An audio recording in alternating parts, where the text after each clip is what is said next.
Hello, everybody.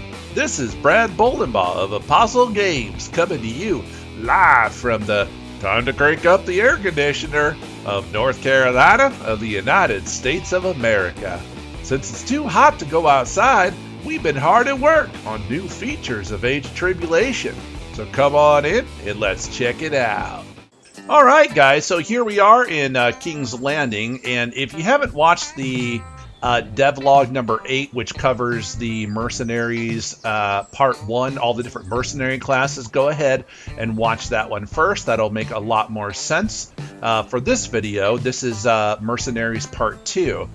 So we didn't have a lot of systems completed in the first video. I just pretty much talked about the different mercenary classes, but all the systems are now set up and ready to go. So I can show you guys the new mercenary system for Age of Tribulation. So over here is the town bulletin that I talked about in the first video. And we're going to walk up to it because we want to hire a new mercenary. View the town bulletin? Yes. Okay, so we got this, as you guys remember from the last video. So we'll click here and we will open up these different mercenaries to hire. Now, like I was talking about in the first video, every day there's going to be a different rotation. There's a total of 6 different mercenary classes, and 3 of them are going to be on this board every day. So these will change on a daily basis. What was not completed in the last video were these. When you highlight each one of these, just like in character creation, they highlight, and when you click on them, then down at the bottom, it'll tell you what exactly they do.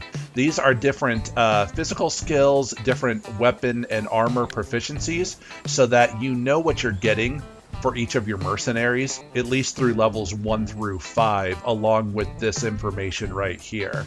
So let's go ahead and hire a bowman today, and I'll let you guys read all of this. I don't want to give too many spoilers or give too much information out about this because, you know, this would be cool to discover on your own. But let's go ahead and hire this bowman.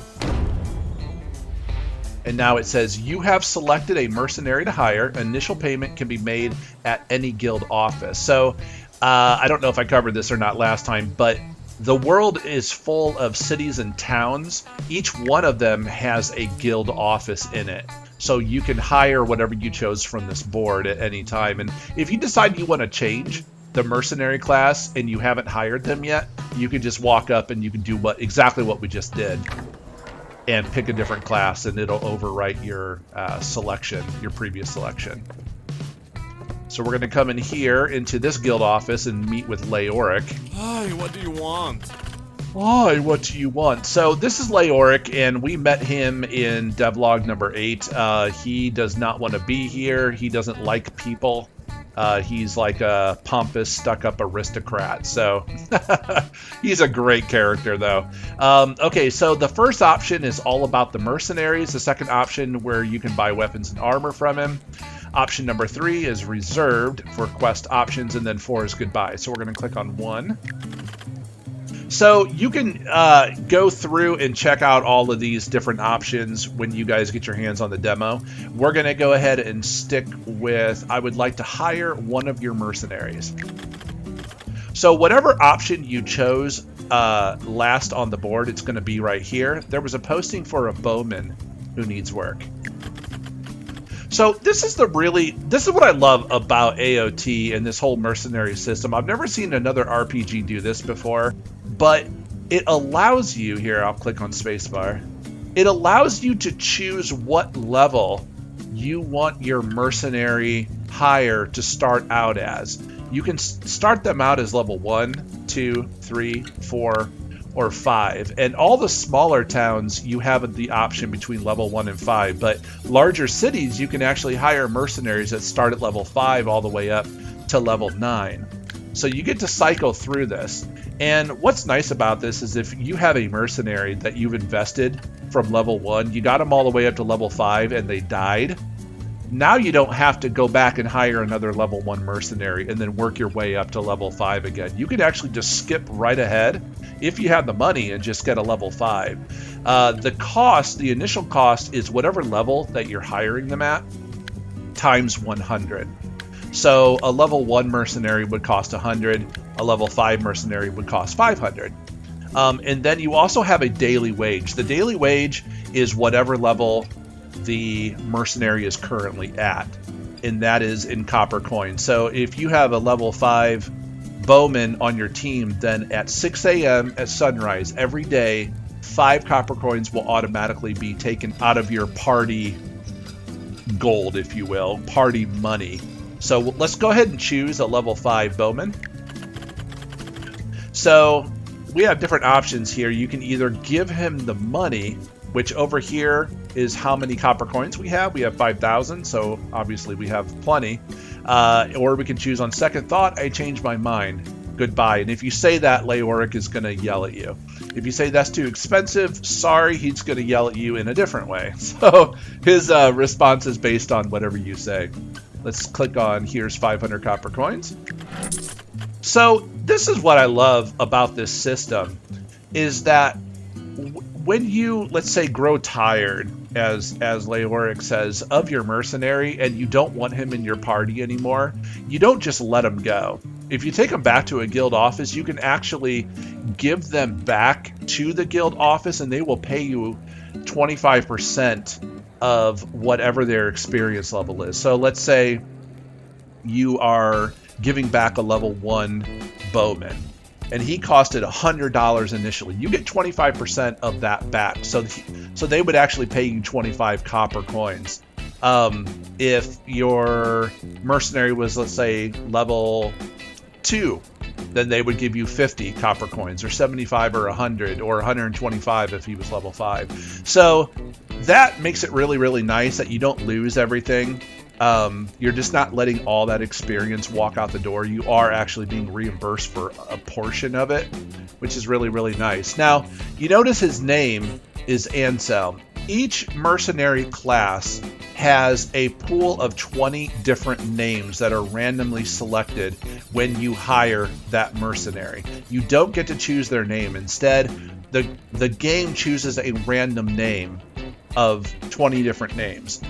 What's really cool is I set this up so that if you hire 2 mercenaries of the same class, you will never get the same name twice. In fact, even if you were to name your character Anselm, the game would check and see, is your name Anselm? And if it is, then it's going to skip this name. So you can never have the same name as your mercenary. So what's really nice about that is you're never going to have 2 characters with the same name in your party, because that would just be so incredibly annoying, especially because the game is autosave and you wouldn't be able to go back and choose a different name. You would actually have to sell them and then get another.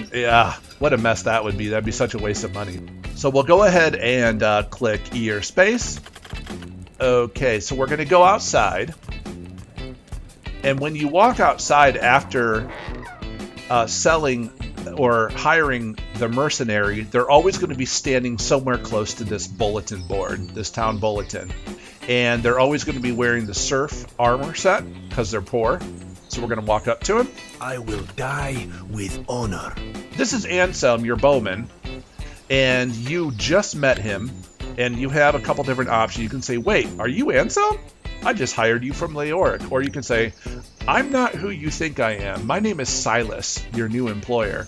Or if you don't want to pick up your mercenary right away, you can actually say, sorry to bother you, goodbye. And you can go and do quests and stuff. Let's just say, like, your daily expenses right now are 0. As soon as you bring this guy into your party, your daily expenses are going to become 5 because he's level 5. And so there may be opportunities where you have enough money to hire a mercenary, and you do, but you don't really have enough money to pay the daily wage. So you can have your mercenary just hang out here in King's Landing, and you can pick him up at a later time. You don't have to get him right away. But for this demonstration, we are. I will die with honor. Wait, are you Anselm? I just hired you from Leoric. You must be Silas. My apologies. I thought you were with the Imperial Guard. Are you ready to send off? So each class of mercenary has their own backstory and their own motivations. In this particular case, if you read more about him, which, well, I guess we're about to, you're going to learn why he's saying what he's saying. So you can either choose number 1, of course, and thank you for the help, let's go. And then he'll join your party. Or you can learn more about your new hire. So we'll click on, okay, but first, did Leoric discuss your daily wage? The daily wage amount is deducted from your total party copper. And if you do not have enough money to pay for it, every mercenary in your party will instantly leave, taking whatever they had on them with them. So that's really important that you understand that, because if you invest or craft a really nice weapon or armor for one of your mercenaries, you want to make sure you can hire them, or you may want to take it off of them before 6 o'clock in the morning. Yeah, because they're going to leave you high and dry. So now we have a new mercenary.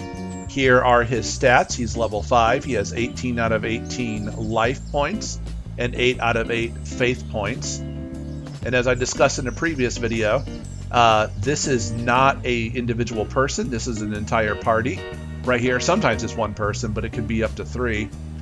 And we will open this up, and there is Anselm, the bowman, level 5. Here's his wax seal symbol with the bow and arrow. We can go and click on his proficiencies. And he's level 5, so he's got all of these different proficiencies.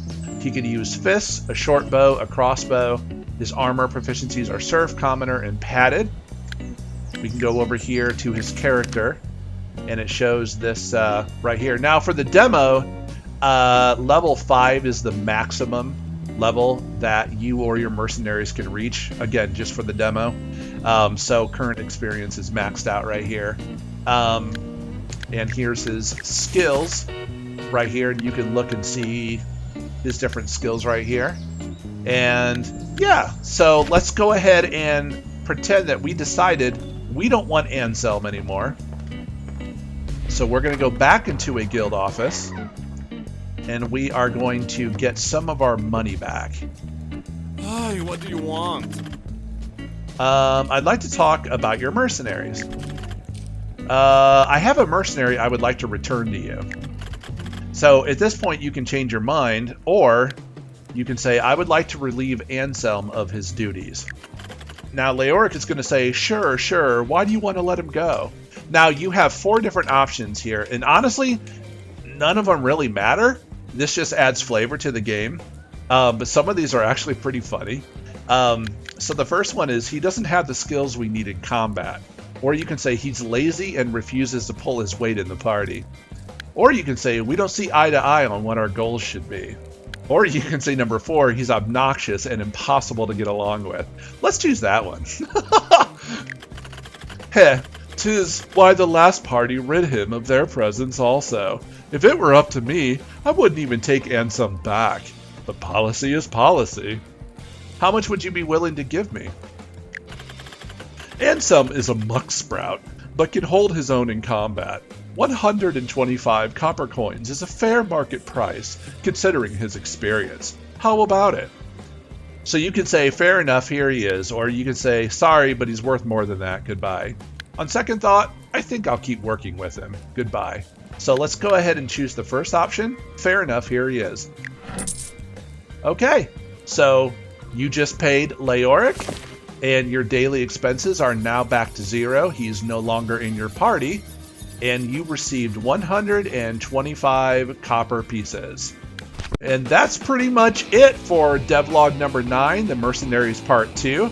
I'm really excited at where we're heading. Next month, we are going to be going over the new map system, which is coming along really well. I cannot wait to show that to you guys.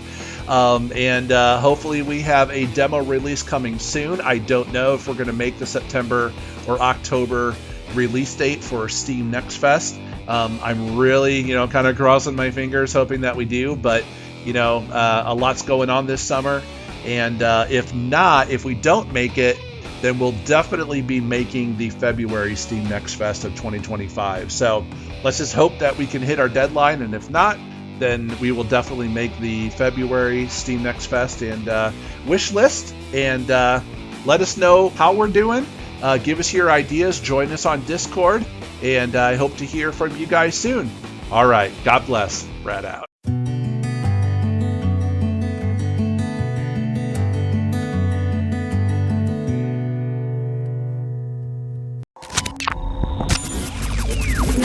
Audio Jungle.